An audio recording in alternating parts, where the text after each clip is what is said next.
ለጥቂት ሰከንዶች እስትንፋስን ሰብሰብ አድርግና በጥልቀት አስብ። በዚህ ጫጫታ በበዛበት ዓለም ውስጥ የህይወት ትልቁ ድራማ የሚከናወነው አይን በሚያየው ስፍራ ነው። ዛሬ ሁሉም ሰው ቅርንጫፉን ለማሳየት ይሮጣል። ሁሉም ሰው ውጫዊ ስኬትን፣ ውበትንና የሰውን ጭብጨባ ለማግኘት ይጋፋል።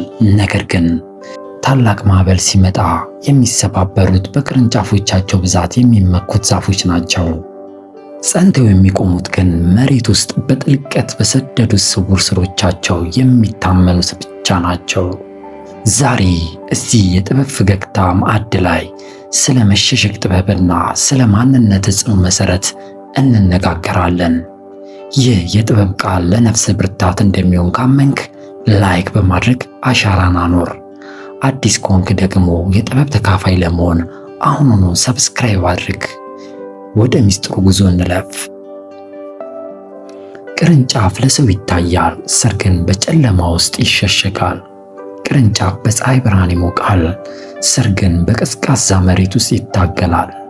ነገር ግን ለካስ ቅርንጫፍን የሚመግበው ቅርንጫፉን የሚያቆመውና በድርቅ ጊዜ ሕይወትን የሚሰጠው ያ ማንም የማያየው ስውር ሥር ነው። ዛሬ ብዙዎቻችን ቅርንጫፎቻችን የሆኑት ሀብታችን፣ ዝናችን፣ ውጫዊ ገጽታችን እንዲያምር ሌት ተቀን እንለፋለን። ሥር የሌለው ቅርንጫፍ ግን ውበቱ ጊዜያዊ ነው። ትንሽ ንፋስ ሲመጣ ይወድቃል፣ ትንሽ ፈተና ሲመጣ ይደርቃል። እውነተኛ ጥንካሬ ያለው በውጫዊ ጩኸት ሳይሆን በውስጣዊ ጸጥታ ውስጥ ነው። ጥንካሬ የሚለካው ሰዎች በሚያዩት ማንነት ሳይሆን ማንም በማያየው የውስጥ ሰውነት ነው። ታላላቅ ነገሮች ሁሌም መጀመሪያ የሚወለዱት በሚስጥር ክፍል ውስጥ ነው። ዘር መሬት ውስጥ ተቀብሮ በጨለማ ካልታገለ ዛፍ አይሆንም። ጽንስ በማዕፀን ጸጥታ ውስጥ በሚስጥር ካልቆየ ሕይወት አይዘራም። ዛሬ አንተም ያለህበት ብቸኝነት፣ ማንም ያላየ ድካምና በስውር የምትከፍለው መስዋዕትነት የሥር መገንቢያ ጊዜ ነው። ሰዎች ስላላዩ አልደከምክም ማለት አይደለም። ሰዎች ስላላደነቁ አልሰራህም ማለት አይደለም። ይልቁንም አምላክ ሊያሳድግ ሲፈልግ መጀመሪያ በሚስጥር ውስጥ ይተክልሃል። በስውር ስትሰራ፣ በስውር ስታነብና በስውር ራስን ስትገነባ ማንም ሊነቅለው የማይችል ታላቅ መልህቅ እየጣልክ ነው።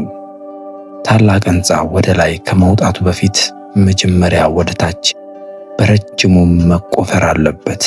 አንተስ ወደ ውስጥ ጥልቀት ምን ያህል ቆፍረሃል? በታላቁ መጽሐፍ ውስጥ ሁለት አይነት ሰዎችን የሚገልጽ ድንቅ ምሳሌ አለ። አንደኛው ቤቱን በአሸዋ ላይ ሰራ፣ ሁለተኛው ግን መሬቱን በጥልቀት ቆፍሮ በአለት ላይ መሰረተ። ጎርፍ ሲመጣና ነፋስ ሲነፍስ በአሸዋ ላይ የታነጸው ቤት ወዲያውኑ ወደቀ። ውድቀቱም ታላቅ ነበር። በአሸዋ ላይ መገንባት ይቀላል፣ ፈጣን ነው፣ ለሰውም ቶሎ ይታያል። በአለት ላይ መቆፈር ግን አድካሚ ነው፣ ጊዜ ይወስዳል፣ ውጤቱም ቶሎ አይታይም። ነገር ግን የጥበብ ሰው ፈጣኑን መንገድ ሳይሆን ጽኑን መንገድ ይመርጣል። አምላክ የሚፈልገው በስውር የጠነከረ ማንነት እንዲኖር ነው። እርሱ በስውር ያይሃል፣ በግልጽም ያቆምሃል። መሰረት እርሱ ከሆነ የዘመኑን ማዕበል አትፈራም። ወዳጄ ሆይ ዛሬ ቆም በልና ስሮችን ፈትሽ። የውስጥ ሰውነትህ ከውጫዊ ስኬት ጋር ይመጣጠናል? ዝና ከእውቀት ቢበልጥ ትወድቃለህ። ሀብት ከደግነት ቢበልጥ ትጠፋለህ። ቅርንጫፍ ከስር ቢበልጥ ትሰበራለህ። ስሮች እንዲጠነከሩ ጸጥታን ውደድ። በስውር መስራትን ተለማመድ።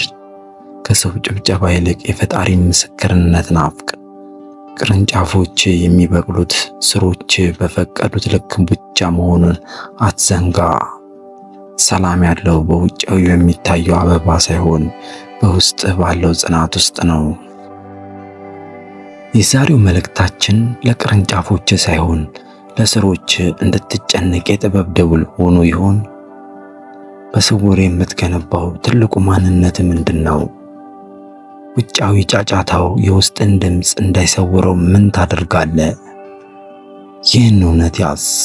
ስሮች የህይወት መልህቆች ናቸው። ማንም ባያያቸውም እነርሱ ግን በሕይወት ያቆዩሃል። ሐሳብን በኮሜንት ላይ አጋራኝ። ውጫዊ ዓለም ላደከማቸው ወዳጆች ሼር በማድረግ ሐሳቡን አጋራቸው። ይህ የጥበብ ፈገግታ የዩቲዩብ ቻናል ነው። ሰላም።